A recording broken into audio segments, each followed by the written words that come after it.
நாட்டின் மொத்த உள்மாநில உற்பத்தியில் 16% என்ற இமாலய வளர்ச்சியுடன் முதலிடத்தில் அரியணை போட்டு அமர்ந்துள்ளது தமிழ்நாடு.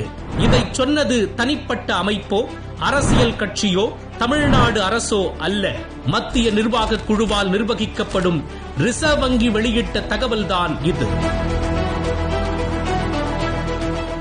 இந்த வளர்ச்சியும் பெருமையும் ஒரு நாளில் உருவாகிவிடவில்லை. பல கோடி முதலீடுகளை ஈர்த்து தொழில்துறையை மேம்படுத்துதல், வேலை வாய்ப்புகளை உருவாக்குதல், வேளாண்மைக்கும் விவசாயிகளுக்கும் முக்கியத்துவம் அளித்தல், மக்களை பொருளாதாரத்தில் உயர்த்தும் திட்டங்களை வகுத்தல், உட்கட்டமைப்புகளை மேம்படுத்துதல் என ஓர் அழகான வீட்டை உருவாக்குவது போல் பார்த்து பார்த்து தமிழ்நாட்டை கட்டி எழுப்பியுள்ளது நம் திராவிட மாடல் அரசு.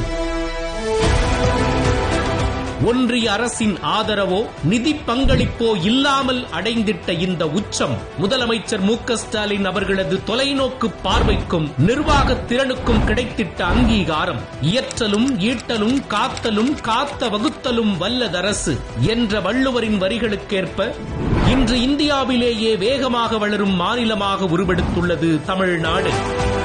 $1 டிரில்லியன் பொருளாதாரம் என்ற இலக்கை நோக்கிய பயணத்தில் தீர்க்கமான திட்டங்களாலும் அவற்றை விரைந்து செயல்படுத்தியது மூலமாகவும் 16% GSDP வளர்ச்சி என்ற சாதனையை நிகழ்த்தி காட்டியுள்ளார் முதலமைச்சர் முத்துவேல் கருணாநிதி ஸ்டாலின்.